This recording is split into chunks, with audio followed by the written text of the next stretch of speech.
नमस्कार, मैं एडवोकेट विकास यादव एक बार फिर से स्वागत करता हूं आप सबका नई वीडियो में। जैसा कि आप सबको पता है, हम अभी क्या कर रहे हैं, AIB 19 की प्रिपरेशन कर रहे हैं। और इसमें हम सबसे पहले हम देख रहे हैं कि इंडेक्स को कैसे एक अच्छे तरीके से रीड किया जाना चाहिए।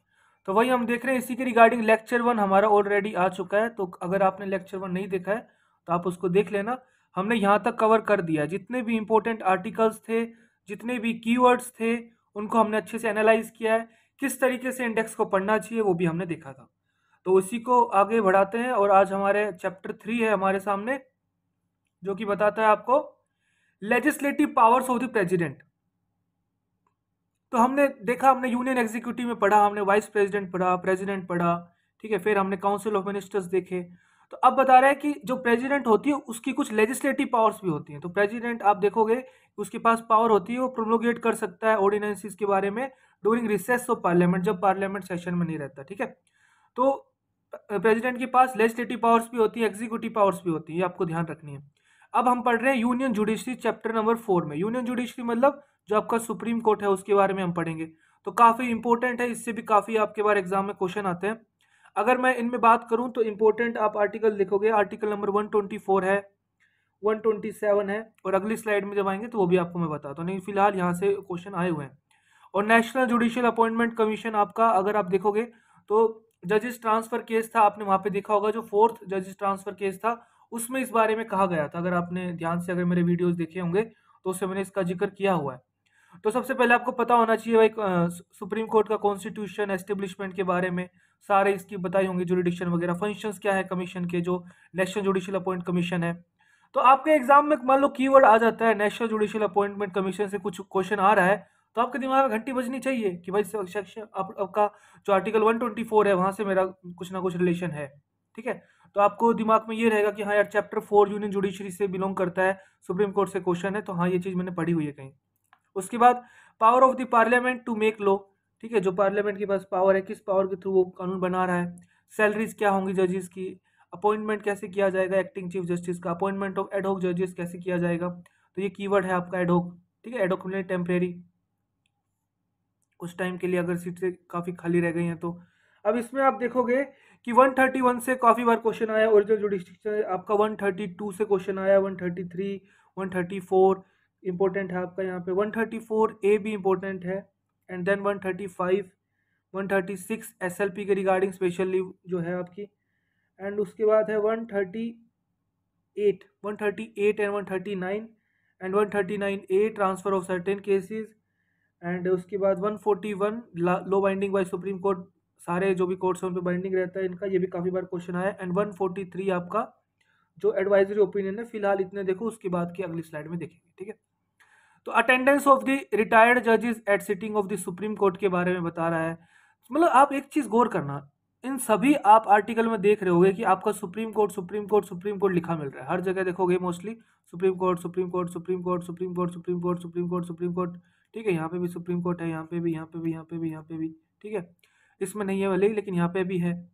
तो आप देखोगे जब भी सुप्रीम कोर्ट के रिगार्डिंग क्वेश्चन आएगा तो आपको पता होना चाहिए यूनियन जुडिशरी है ये हमारी सेंट्रल लेवल पे, ठीक है, सर्वोच्च न्यायालय। तो इसके रिगार्डिंग जब भी क्वेश्चन आएगा तो हमें पता होना चाहिए, इसके रिगार्डिंग हमारे पास एक चैप्टर है जिसका नाम है चैप्टर नंबर 4 यूनियन जुडिशरी। तो सुप्रीम कोर्ट के मोस्टली कि भाई क्या इसका ओरिजिनल जुडिक्शन है, क्या सीट ऑफ सुप्रीम कोर्ट है, कहाँ पे इसकी अपील एंड जुडिक्शन की बात करी गई है सर्टेन केसेस में, ठीक है, कहाँ पे इसकी सिविल मैटर्स में अपील के बारे में बात कही है, कहाँ पे इसके क्रिमिनल मैटर्स में अपील के बारे में बात कही है, यही कीवर्ड है आपके, ठीक है। सर्टिफिकेट फॉर अपील क्या होता है वो कहाँ मिलेगा आपको, 134 है। जुडिक्शन एंड पावर्स, तो ये सब आप टिक लगा लो, ठीक है, क्योंकि आपको अंदाजा होना चाहिए इनसे क्वेश्चन बार बार आ रहे हैं, है ना। स्पेशल लीव के रिगार्डिंग SLP के बारे में हम पढ़ते हैं तो आपको 136 में दिया गया है। रिव्यू ऑफ द जजमेंट और orders by the Supreme court, ये भी काफी यूज होता है, ठीक है, रिव्यू पेटिशन जो होती है। Conferment on the Supreme Court of the powers to issue certain writs, ठीक है, ट्रांसफर ऑफ सर्टेन केसेस, कि भाई आप ट्रांसफर भी करवा सकते हो कुछ केसेस। एंसिलरी पावर्स, जो एडिशनल पावर्स आप बोल सकते हो। Law declared by Supreme Court to binding on the all courts, काफी ज्यादा यूज किए जाने वाला आर्टिकल है ये। Enforcement of decrees order of the Supreme Court and orders as to the discovery के regarding, power of the president to consult Supreme Court, इसी को बोलते हैं एडवाइजरी ओपिनियन, ठीक है। जो आप केसेस के नाम पढ़ते हो ना, इन रे बेरुबारी, इन रे बेरुबारी यूनियन केस पढ़ा होगा 1960 में। तो ये इन रे का मतलब क्या होता है, इन रेफरेंस। तो यहीं पे प्रेसिडेंट रेफरेंस देते हैं सुप्रीम कोर्ट को कि भैया हमें आपकी थोड़ी हेल्प चाहिए, मैटर में हेल्प करो आके। उसके बाद अगर हम देखें तो इस स्लाइड में आपका 145 भी इंपॉर्टेंट है, रूल्स ऑफ द कोर्ट, ठीक है। एंड बस इसी चैप्टर में इतने ही इंपॉर्टेंट हैं, ये इनसे क्वेश्चन आए हुए हैं आपके एग्जाम में। बाकी तो क्वेश्चन और से भी आ सकते हैं, लेकिन ये ज़्यादा इंपॉर्टेंट है, इनसे क्वेश्चन बार बार आ रहे हैं आपके एग्जाम में, तो आपको पता होना चाहिए। Civil and judicial authorities to act in aid of the Supreme Court, ठीक है। Rules of the court, officers and servants and the expenses of Supreme Court. तो आपको देखो जब भी क्वेश्चन आता है इसके रिगार्डिंग कुछ आ गई ऐसी चीज़, तो आपको दिमाग में होना चाहिए कि यार जो मेन कीवर्ड है वो मेरा सुप्रीम कोर्ट है, और सुप्रीम कोर्ट के अंदर अलग अलग चीज़ें बताई गई हैं, जुरिडिक्शन के बारे में, सीट के बारे में, ट्रांसफर ऑफ केसेस के बारे में, रिट के बारे में, जुडिशियल डिसीजन के बारे में, ठीक है, उनकी सैलरी के बारे में। तो मेन कीवर्ड सुप्रीम कोर्ट रहेगा आपका यहाँ, ठीक है। उसके बाद फिर आपको इस रेलेवेंट चैप्टर पे आके देखना है कि आपकी कौन सी डिमांड है क्वेश्चन में, कि वो आपसे एग्जैक्ट क्या जानना चाह रहा है। तो इस तरीके से आपको सारे इंडेक्स पढ़ाएंगे, आपको जितने भी, मोस्टली जून जून में तो कवर कर ही देंगे सारा। कॉन्स्टिट्यूशन के बाद आईपीसी है, सीआरपीसी है, ठीक है, सीपीसी है, लिमिटेशन है, आपका एविडेंस है, फैमिली लॉ है, एडीआर है, एडमिनिस्ट्रेटिव लॉ है, ठीक है, एडमिनिस्ट्रेटिव ट्रिब्यूनल एक्ट 1995 है आपका, प्रोफेशनल एथिक्स में एडवोकेट एक्ट है। तो देखेंगे, ठीक है, तो जल्दबाजी नहीं है, आप अपना जो भी मैं करवा रहा हूँ साथ के साथ उसको देखते रहिए। आज लेक्चर 2 चल रहा है हमारा। उसके बाद फिर एक चैप्टर है, इससे भी आपका क्वेश्चन आया हुआ है, कैग बोलते हैं, controller and auditor general of India. तो इसमें आपका पूछ लेता है कि भाई इसका टेन्योर पीरियड क्या है, ड्यूटीज क्या है, इसकी ऑडिट रिपोर्ट्स है आपकी। तो कैग आपका एक कीवर्ड हो गया। यानी एग्जाम में जब भी यहाँ पे भी आपको कैग के रिगार्डिंग क्वेश्चन आता है, चैप्टर 5 पे आ जाना है, ठीक है। Controller and auditor general of India के बारे में बताया गया, इनकी ड्यूटीज क्या है, पावर्स क्या है, एंड ऑडिटर जनरल क्या होता है, form of the account of the union and the states, ठीक है, ऑडिट रिपोर्ट्स के बारे में पूछेगा आपसे। फिर आपके फाइनली आ गया है पार्ट 6। हम अभी तक हम पढ़ रहे थे पार्ट 5 पढ़ रहे थे, ठीक है, पार्ट 5 पढ़ रहे थे अभी तक हम। पार्ट 5 में हमने काफ़ी सब पार्ट्स देखे, चैप्टर्स देखे। तो ये आपको पता होना चाहिए कि भाई कौन सा पार्ट पढ़ रहे हैं, उस पार्ट का नाम क्या है। जैसे हमने पार्ट 5 में देखा, हमने द यूनियन के बारे में पढ़ रहे थे हम, ठीक है। तो अब हम द स्टेट के बारे में पढ़ेंगे, जो राज्य वाज्य हैं उनके बारे में। जनरल पढ़ रहे हैं, चैप्टर 1 का नाम है आपका, सब पार्ट है इसके अंदर चैप्टर 1, जिसके डेफिनेशन बताई होंगी यहाँ पे जो भी यूज़ करी गई है। फिर उसके बाद भी हम एग्जीक्यूटिव पढ़ रहे हैं, कल मैंने बताया था ये आपकी मिरर इमेज की तरह पढ़ते हैं हम। पार्ट 5 और पार्ट 6 में यहाँ पे यूनियन के बारे में बात करी गई है, तो यहाँ पे स्टेट के बारे में बात करी गई है। यहाँ पे एग्जीक्यूटिव यूनियन जो होगा, यहाँ पे एग्जीक्यूटिव स्टेट होगा। यहाँ पे जुडिशरी का यूनियन होगा, यहाँ पे आपका स्टेट का जुडिशरी के बारे में होगा, ठीक है। जो हाई कोर्ट के बारे में पढ़ रहे थे अपन, यहाँ आप सुप्रीम कोर्ट के बारे में पढ़ेंगे। यहाँ हम सबॉर्डिनेट कोर्ट्स के बारे में पढ़ेंगे, डिस्ट्रिक्ट कोर्ट, सेशन कोर्ट के बारे में। तो पार्ट 6 की बात करें तो द स्टेट्स है आपके सामने, एग्जीक्यूटिव, द गवर्नर। गवर्नर हम सबसे पहले पढ़ते हैं इसके अंदर, तो गवर्नर ऑफ स्टेट्स के बारे में 153 में।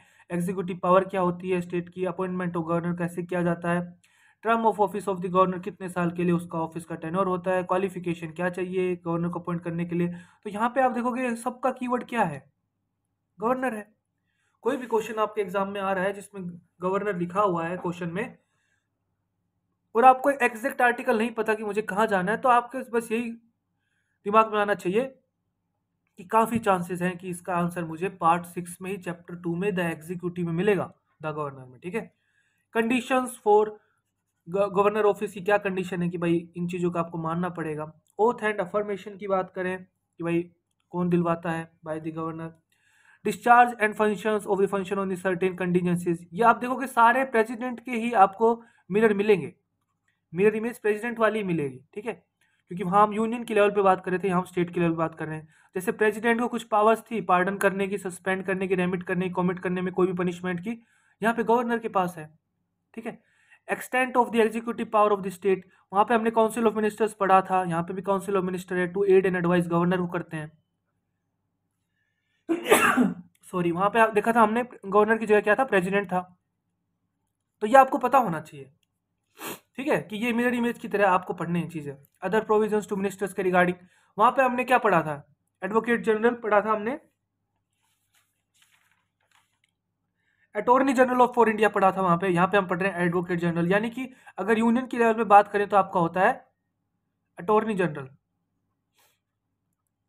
अटॉर्नी जनरल ऑफ इंडिया, और यहाँ पे आपका होता है एडवोकेट जनरल फॉर स्टेट, ठीक है।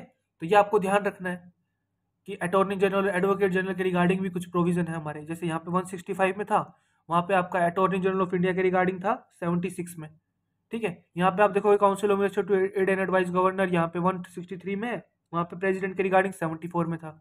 तो ये थोड़ा बहुत आपको मिरर इमेज की तरह देखना पड़ेगा साथ के साथ।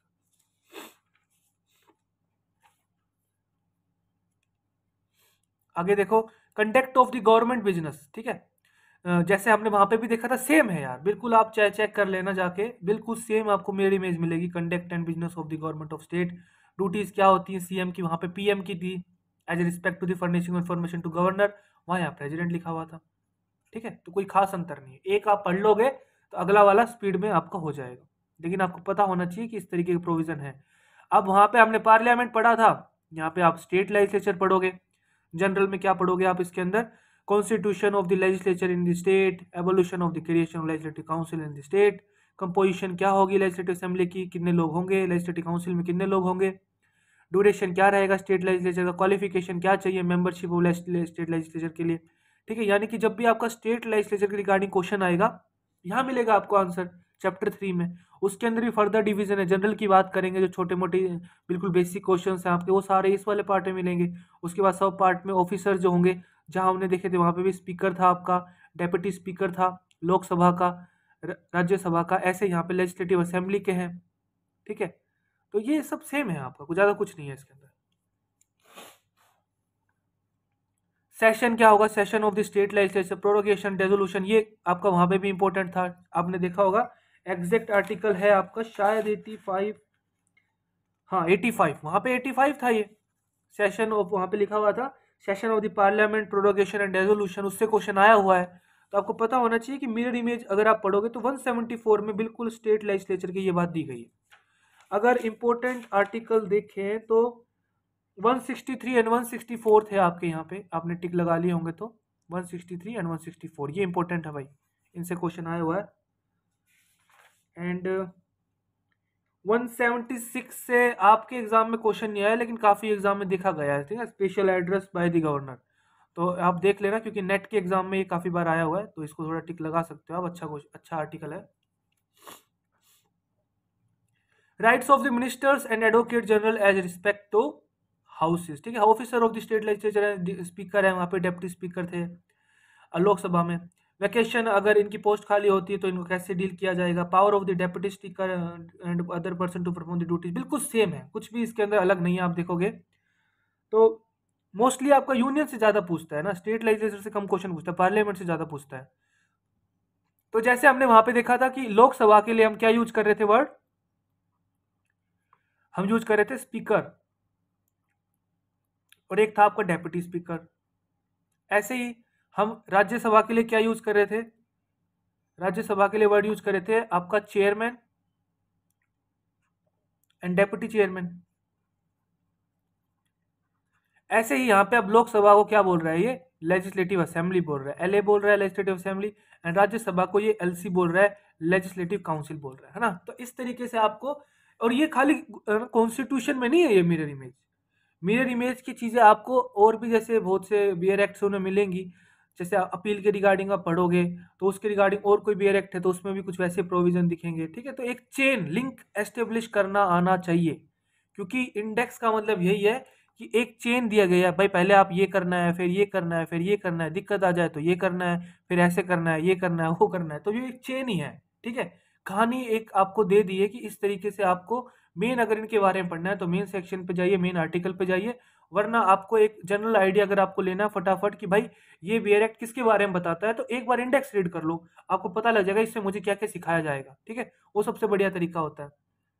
अब यहाँ पे तक आप देखोगे कि यहाँ तक आपका पढ़ गया एलए के बारे में, जैसे हमने देखा था कि लोकसभा के बारे में हमने पढ़ा था कल जब मैंने पढ़ाया था, तो अब ये आपको एलसी के बारे में आएगा। इसके बाद देखो, vacation and resignation, removal of chairman deputy chairman की पावर क्या होती है, चेयरमैन डेप्टी चेयरमैन कब कंसिडरेशन में करे जाएंगे।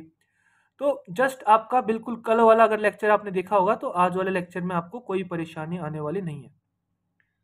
तो अगर हम बात करें तो सेक्शन 190 इंपोर्टेंट, आपका आर्टिकल 190 इंपोर्टेंट है, वैकेशन ऑफ सीट्स, ठीक है। डिस्क्वालिफिकेशन ऑफ मेंबर्स, अगर आपने देखा था कल मैंने आपको एक बताया था कि 105 एंड 194 पीवी नरसिम्हा राव मैंने बताया था, तो ये मैंने टिक लगाया था। देखो वो वाली चीज़ है ये, power privileges and immunities of the state legislature and there members, ये मैंने अच्छे से बताया था ब्राइबरी के रिगार्डिंग, ठीक है। अब ये कॉमन आ गया है कि भाई सैलरीज अलाउंसेस क्या होंगी, स्पीकर की, डेप्टी स्पीकर की, चेयरमैन की, डेप्टी चेयरमैन की।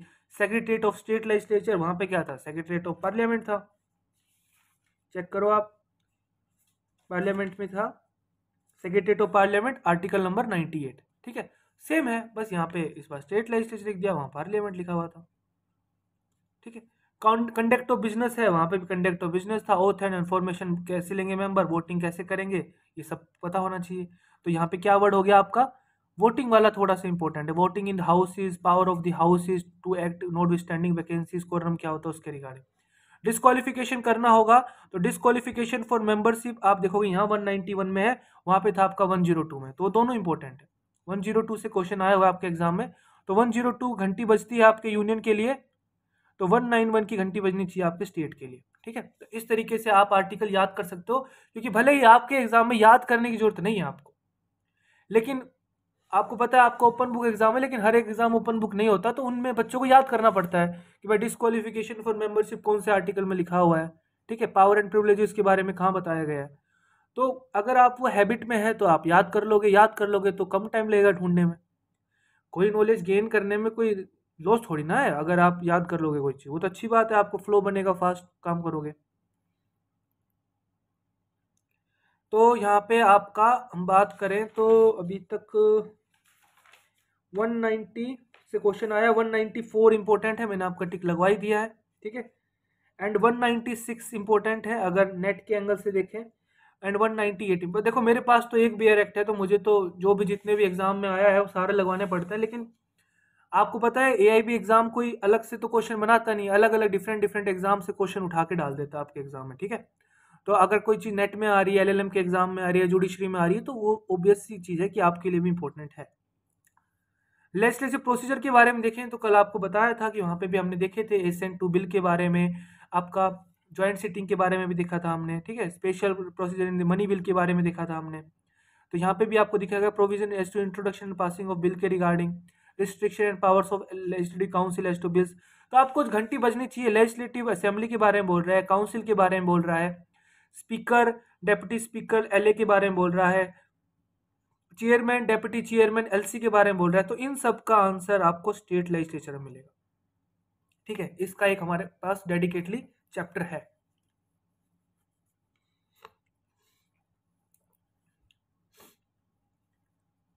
एसेंट टू बिल बनते ही वो कानून बन जाता है, वहां पे हमने प्रेसिडेंट के रिगार्डिंग देखा था, यहाँ पे आपके गवर्नर के रिगार्डिंग होगा। Bills reserve for the consideration, consideration करने के लिए कुछ बिल रिजर्व करे जा सकते हैं, उन पे पुनर्विचार करना, ठीक है। प्रोसीजर इन फाइनेंशियल मैटर्स में देखोगे तो सेम, बिल्कुल वहां पे भी सेम था, एनुअल फाइनेंशियल स्टेटमेंट के बारे में। Procedure in legislature with respect to estimates appropriation of bill क्या होता है, सेम कल वाली बातें हैं, बस यहाँ पे जो बात करी गई होगी एलए और एलसी के बारे में करी होगी, वहां पे हमने पढ़ा था केवल पार्लियामेंट के बारे में।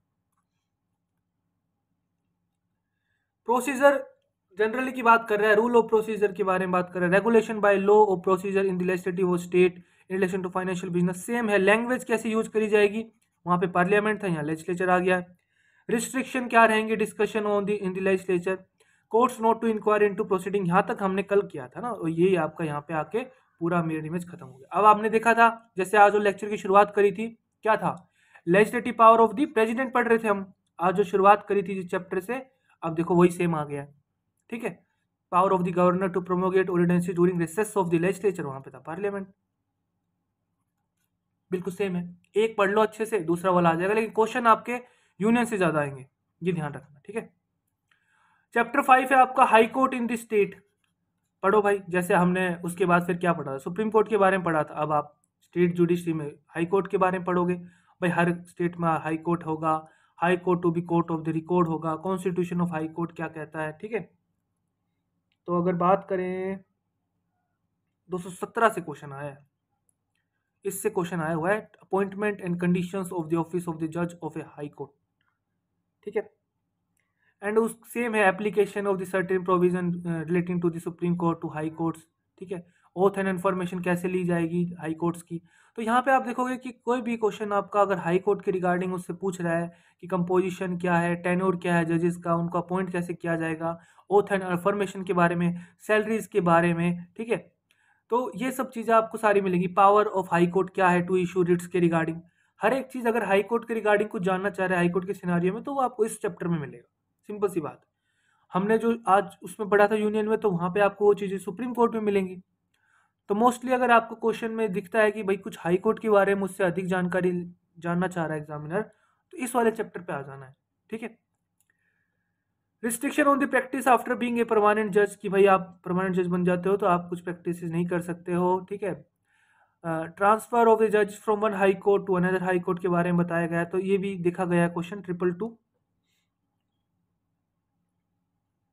Appointment of acting chief justice कैसे किया जाएगा, appointment of additional and acting जजेस उनको कैसे अपॉइंट किया जाएगा, अपॉइंटमेंट ऑफ द रिटायर्ड जजेस at the sitting of high court के बारे में, jurisdiction of the existing high court, jurisdiction के बारे में भी कई बार काफी एग्जाम में देखा गया क्वेश्चन, ठीक है। Power of the high court to issue certain writs, वहां पे हमने सुप्रीम कोर्ट के बारे में पढ़ा था। Power of the superintendence over all courts by the high court, ये भी देखो काफी इंपॉर्टेंट है, इससे क्वेश्चन आया हुआ है, ठीक है।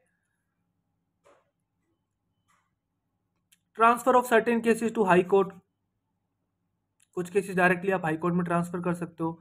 ऑफिसर्स और servants and expenses of the high court, extension of the jurisdiction of the high court to the union territories, establishment of common high court for 2 और मोर स्टेट्स, जैसे आपको पता होगा पंजाब एंड हरियाणा का एक ही हाई कोर्ट है। अब उसके बाद आ गया है आपका नया चैप्टर सबऑर्डिनेट कोर्ट्स, क्योंकि हम जैसे यूनियन में हमने पढ़ा सुप्रीम कोर्ट के बारे में, स्टेट में हमने पढ़ रहा है high court and subordinate courts, जो आपके डिस्ट्रिक्ट कोर्ट्स वगैरह होते हैं, इनको कैसे अपॉइंट किया जाएगा डिस्ट्रिक्ट जजेस के बारे में। अब आपको पता होना चाहिए भाई, इसके रिगार्डिंग मेरा क्वेश्चन आएगा तो स्टेट वाले पार्ट में मिलेगा मेरे को, पार्ट नंबर 6 में मिलेगा ये मुझे, ठीक है। इसके रिगार्डिंग प्रोविजन है आपके सामने, तो इसके अंदर से आर्टिकल देखें, आर्टिकल 235 से क्वेश्चन आया, control over the subordinate court, आपके एग्जाम में एग्जैक्ट क्वेश्चन एआईबी एग्जाम में आया हुआ है, कंट्रोल ओवर सबऑर्डिनेट कोर्ट्स, ठीक है। अपॉइंटमेंट ऑफ डिस्ट्रिक्ट जजेस के बारे में, वैलिडेशन एंड अपॉइंटमेंट ऑफ जजेस at extra delivered by the certain, तो यहाँ पे जब भी क्वेश्चन आएगा तो डिस्ट्रिक्ट जज लिखा आएगा आपको, ठीक है। डिस्ट्रिक्ट जज, कंट्रोल ओवर सबऑर्डिनेट कोर्ट्स, ठीक है, इनके बारे में जब भी बात होगी, मजिस्ट्रेट्स के बारे में बात होगी, क्लास और क्लासेस, क्लास 1 क्लास 2 मजिस्ट्रेट के बारे में बात होगी, तो आपका आंसर मोस्टली यही मिलेगा। पार्ट 7 को ओमिट कर दिया गया है, states in part B of the first schedule, उसको रिपील कर दिया गया, तो वो हमारे काम का नहीं है। उसके बाद है आपका काम का पार्ट 8, जो आपको बताता है द यूनियन टेरिटरीज, ठीक है। तो यहाँ यूनियन टेरिटरीज जो होती है हमारे, उसके रिगार्डिंग क्वेश्चन आता है कि उनका एडमिनिस्ट्रेशन कैसे किया जाएगा, क्रिएशन, तो ये चीज़ ध्यान रखनी है कि भाई यूनियन टेरिटरीज के रिगार्डिंग अगर मुझसे कुछ एग्जामिनर कुछ ज़्यादा डीप में जानना चाह रहा है, तो ये मैंने पढ़ा हुआ है, पार्ट 8 में पढ़ा हुआ है, ठीक है, कि भाई कैसे लोकल लेजिस्लेचर क्रिएट किया जाएगा, काउंसिल ऑफ मिनिस्टर्स होंगे, ठीक है, स्पेशल प्रोविजन क्या है जो आपका दिल्ली है उसके रिगार्डिंग। मान लो ये आ जाए तो कि अगर आपको नहीं पता है तो काफ़ी मुश्किल हो सकती है एग्जैक्ट आर्टिकल ढूंढने में, तो आपको ये पता होना चाहिए पहले तो दिल्ली आपका यूनियन टेरिटरी में आता है और इसके स्पेशल प्रोविजन मिलेंगे। पार्ट 8 जो एक स्पेशल चैप्टर है आपका यूनियन टेरिटरी, डेडिकेटली चैप्टर है, उसके अंदर मिलेगा मुझे इसका आंसर, सिंपल सा प्रोविजन है, तो एक बार निगाह में से निकाल लो। अब सोचो यही चीज़ अगर आप खुद पढ़ोगे, जैसे कल का लेक्चर भी 35 मिनट का था हमारा, आज का भी क्या पता 35, 40, 45 मिनट का भी हो जाए, कल का भी 35, 40, 45 मिनट का होगा लेक्चर, 3 लेक्चर में आपका कॉन्स्टिट्यूशन का इंडेक्स पूरा कवर हो जाएगा। तो यानी आपने देखा कि अगर आप ये खुद करते तो आपको भी लगभग 1.5 घंटे से 2 घंटे लगते, ठीक है, इतना आपको टाइम चाहिए था ये कवर करने के लिए। तो लेकिन बोरियत वाली चीज़ आती है, अकेले आप पढ़ोगे तो बोरियत हो जाती है कि क्या पढ़ना है, कीवर्ड क्या निकालें, कैसे देखें, तो यही इसीलिए ये मैं सीरीज बनाने की कोशिश करी है कि एक बार आप फ्लो में आ जाओगे तो अगले आप खुद पढ़ने लग जाओगे, अगली चीज़ें फिर खुद आपको दिखने लग जाएंगी। लेकिन एक बार मैं पूरा करा देता हूँ, कोई इसमें परेशानी वाली बात नहीं है, मैं एक बार करा देता हूँ पूरा, ठीक है। Provision in cases of the failure of constitutional machinery, जैसे 356 लगता है तो वहाँ पे प्रेसिडेंट रूल लग जाता है, ऐसे उसके रिगार्डिंग बता रहा है, provision case of the failure of constitutional machinery. Power of the administrator to promote, यहाँ पे देखो जो वर्ड यूज किया जाता है ना, एडमिनिस्ट्रेटर वर्ड यूज किया जाता है, एलजी वर्ड यूज किया जाता है, ठीक है, दिल्ली के लिए एलजी वर्ड यूज किया जाता है। Power of the president to make regulations for the certain union territories, high court for the union territories, तो आपको पता होना चाहिए। अब देखो यहाँ पे हाई कोर्ट आप बोलोगे कि सर यहाँ पे तो हाई कोर्ट भी है और यूनियन टेरिटरी भी है, 2 कीवर्ड आ गए, तो भैया आपको दोनों चेक करने पड़ेंगे, हाई कोर्ट वाले में भी चेक करो, अगर आपने आप पे ध्यान में नहीं था ये क्योंकि आपको ये नहीं पता ना exact high court for union territory कौन सा आर्टिकल है 241। तो जब एग्जाम मान लो क्वेश्चन आ जाए high court for union territory के रिगार्डिंग कुछ पूछना चाह रहा है आपसे जो इस आर्टिकल में लिखा हुआ है मान लो, अब ना ही आपको पता आर्टिकल नंबर क्या है, ना ही ऑप्शन ऐसे दिए हैं कि वो आपसे केवल आर्टिकल ही जानना चाह रहा है, वो आर्टिकल के अंदर कोई चीज लिखी हुई है वो जानना चाह रहा है, तो वो आप कैसे निकालोगे? कीवर्ड से निकालोगे। और कीवर्ड आप देख रहे हो यहाँ पे 2 कीवर्ड है, हाई कोर्ट है, यूनियन टेरिटरी है। तो भैया एक बार आप हाई कोर्ट वाले चैप्टर में चले जाना अगर आपको आर्टिकल बिल्कुल ध्यान नहीं है, और एक बार फिर आप यूनियन टेरिटरी वाले में आ जाना। यूनियन टेरिटरी वाले में आओगे तो तुरंत मिल ही जाएगा, एक में तो मिलेगा ही मिलेगा। ठीक है, लेकिन ये नहीं है कि आप सुप्रीम कोर्ट में ढूंढने चले गए इसको, आप पार्लियामेंट में ढूंढने चले गए इसको। तो ये क्लैरिटी होनी चाहिए आपके दिमाग में। ये बिल्कुल पॉसिबिलिटी बन सकती है कि एक क्वेश्चन में एक से ज्यादा कीवर्ड आ जाए और आपको एग्जैक्ट प्रोविजन ध्यान नहीं है, तो आपको क्या पता 1 या 2 चैप्टर खंगालने पड़ जाए एक रेलिवेंट आर्टिकल ढूंढने के लिए, वो पॉसिबिलिटी है। लेकिन ये पॉसिबिलिटी नहीं है कि आपको 5-10 चैप्टर ढूंढने पड़ जाएंगे। ठीक है, 1-2 हो सकते हैं भाई। ठीक है, तो अब हम देखें तो अब हमारा आ गया है पार्ट 9 पंचायत के बारे में। तो पंचायत के रिगार्डिंग कोई बात आएगी तो आपके दिमाग में घंटी बजनी चाहिए। डेफिनेशन प्रोविजन है, ग्राम सभा क्या होता है, पंचायत क्या होता है। तो यहाँ पे कीवर्ड क्या बन गया आपका इंपॉर्टेंट? पंचायत कीवर्ड बन गया इंपॉर्टेंट, कि पंचायत के रिगार्डिंग आएगा तो ये वाली बात होगी। इसी के रिगार्डिंग आपका शेड्यूल भी है, तो शेड्यूल भी हम देखेंगे कल बारी आएगी शेड्यूल की। कंपोजिशन ऑफ पंचायत कैसे होगा, तो ये क्या है, अभी हम लोकल गवर्नमेंट के बारे में पढ़ रहे हैं। ठीक है, जो बिल्कुल ही आपका जो आपका हम पढ़ रहे हैं, यूनियन गवर्नमेंट पढ़ा हमने, स्टेट गवर्नमेंट पढ़ा, उसके बाद फिर आप पढ़ रहे हैं लोकल गवर्नमेंट, जो पार्षद वगैरह होते हैं, पंचायत वगैरह होती है उसके रिगार्डिंग। ठीक है, म्यूनिसिपलिटीज होती हैं वो आपका पार्ट 9A में है। आपके गांव में पंचायत होती हैं, सरपंच होते हैं उसके बारे में। ठीक है, रिजर्वेशन ऑफ सीट्स के बारे में, ड्यूरेशन क्या होगा पंचायत का, डिस्क्वालिफिकेशन क्या होंगी, सेम वही है जो एक हमने सुप्रीम कोर्ट के बारे में पढ़ा, हमने हाई कोर्ट के बारे में पढ़ा। ठीक है, तो वही सब चीज़ें, इनके इलेक्शंस के बारे में पढ़ा, पावर्स के बारे में पढ़ा। ठीक है, उनकी ड्यूटीज़ के बारे में पढ़ा, तो वही सब चीज़ें आप यहाँ देख रहे हो। पावर क्या है, रिस्पॉन्सिबिलिटी क्या है पंचायत की, सब में आप देखोगे पंचायत पंचायत कीवर्ड मिलेगा। अब जैसे यहाँ पे आप देख रहे हो एप्लीकेशन टू यूनियन टेरिटरीज आ गया। अब यहाँ पे कीवर्ड आपके दिमाग में घंटी बजेगी, सर यूनियन टेरिटरी के रिगार्डिंग मैंने पढ़ा हुआ है तो मैं पहले वहां देखूंगा। बिल्कुल देखना चाहिए, आपको पहले वहीं देखोगे। अगर आपको एग्जैक्ट आर्टिकल याद नहीं है 243L तो वहां देखोगे। ठीक है, लेकिन आपको जैसे कुछ एक्सेप्शन ही है, आप देखोगे जैसे हम यहाँ पे देखें, हम इसमें पंचायत के रिगार्डिंग है तो ग्राम सभा से आपको अंदाजा लग जाएगा पंचायत का है, कॉन्स्टिट्यूशन ऑफ पंचायत से भी लग गया कि पंचायत का है। केवल आप देखोगे यहाँ पे एक ही इकलौता एक ऐसा आर्टिकल है ये वाला जो मैं बात करूं जिसके अंदर थोड़ा सा कंफ्यूजन आएगा कि क्या यार इसको मैं पंचायत में देखूं या नहीं। ठीक है, लेकिन अब ये इंडेक्स में लिखा हुआ है एप्लीकेशन टू यूनियन टेरिटरी, लेकिन अगर आप इसके मेन आर्टिकल में जाओगे जहां पे इसके बारे में बताया गया वहां पे भी पंचायत वर्ड यूज किया जाएगा, तो वहां से आपको हेल्प मिल जाएगी कि मुझे इसको पंचायत वाले प्रोविजन में देखना है। ठीक है, तो ये छोटी छोटी चीजें हैं आपको एनालाइज करनी पड़ेंगी। अभी शुरुआत है लेकिन आप कोर्स के एंड तक सीख जाओगे। Constitution of the finance commission to review financial position के रिगार्डिंग, ऑडिट कैसे किया जाएगा अकाउंट जो है पंचायत का। ठीक है, इलेक्शन कैसे होंगे वो आपको बताएगा यहाँ पे। Part not to apply in to certain cases, continuance of existing laws and panchayat, bar to interference by courts in electoral matters.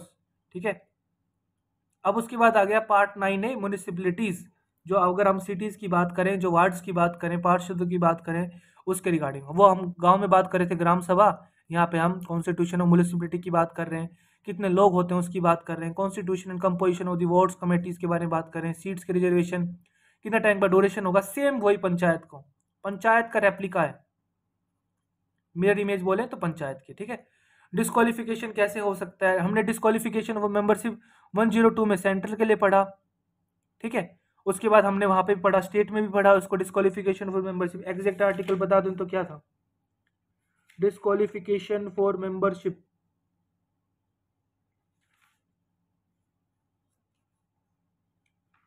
Disqualification for membership है आपका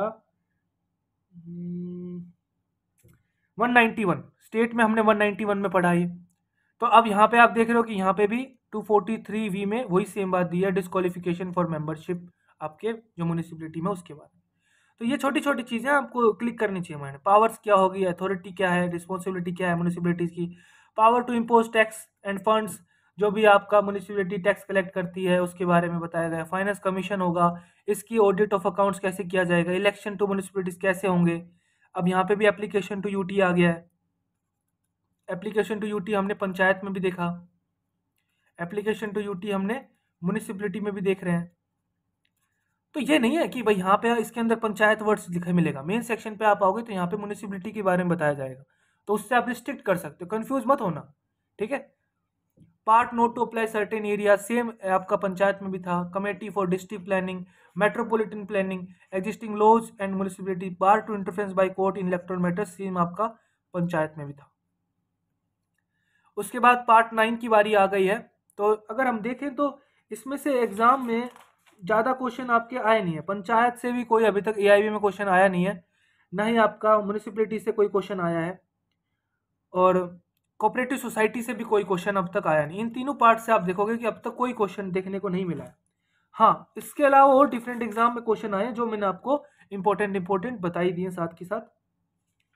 तो देख लो एक बार कोऑपरेटिव सोसाइटी के बारे में क्या डेफिनेशन बताई जाएगी, इनकॉर्पोरेशन कैसे कर सकते हो कोऑपरेटिव सोसाइटी का, number and term of members of the board, जो इसके अंदर बोर्ड के मेंबर्स होंगे उनको कैसे आपको देखना है, उनका टर्म कैसे होगा, कितने टाइम तक वो रहेंगे, election of a member of the board कैसे किया जाएगा, suppression supersession and suspension of the board and internal management क्या होता है, audit of the account and cooperative society क्या होता है। तो अब देखो ये जो वर्ड है ना, इसके बाद अगर आपको एग्जाम में कोई ऐसा क्वेश्चन दिखता है, मान लो लेट्स से क्वेश्चन आ जाता है कोऑपरेटिव सोसाइटी से, तो आपको थोड़ा सा एक बार अंदाजा होना चाहिए, हाँ यार ये चीज़ मुझे मिलेगी तो ये कोऑपरेटिव सोसाइटी वाले सेक्शन में मिलेगी, ठीक है। तो यही छोटी छोटी चीज़ें हैं जो आपको नोटिस करनी है।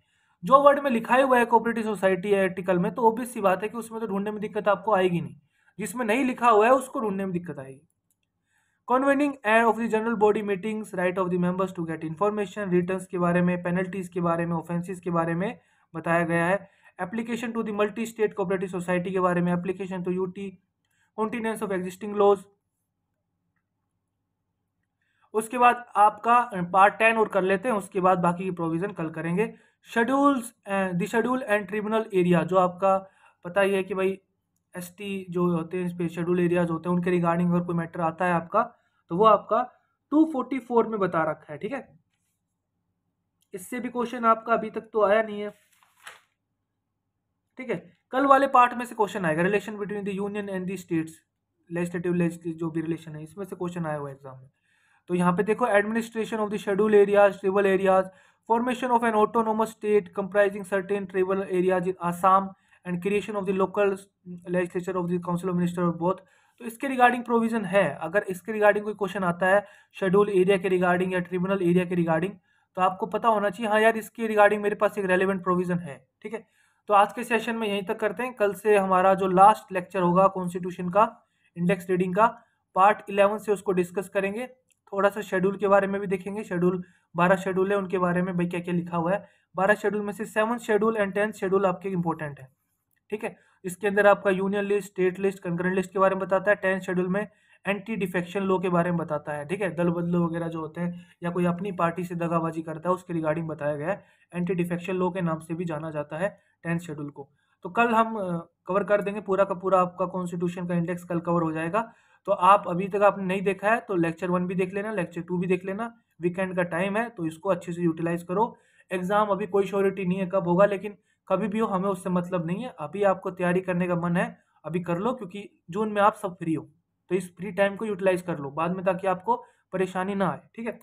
वीडियो अच्छा लगा है तो वीडियो को लाइक करिए, खुश रहिए, मुस्कुराते रहिए, देश का ख्याल रखिए। जय हिंद।